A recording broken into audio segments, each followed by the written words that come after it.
নিজেকে গর্বিত মনে করছি, কারণ এই অনুষ্ঠানে কথা বলার মতো জ্ঞান আমার কাছে নেই। যেহেতু এখানে উপস্থিত আছেন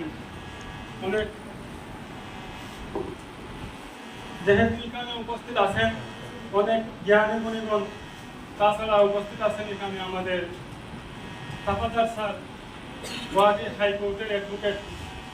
তো এই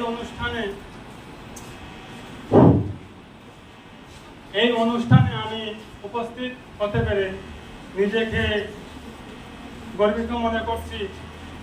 আর এখানের ছাত্রদের কাছ থেকে আমি যে সম্মান পেয়েছি, ভালোবাসা পেয়েছি, তা মুখের ভাষায় বলার মতো নয়।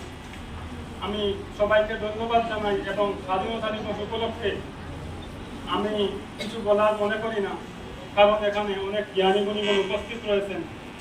আর আপনাদের সবাইকে সম্মান জানিয়ে আমি আমার কথাগুলো এখানে সমাপ্ত করব।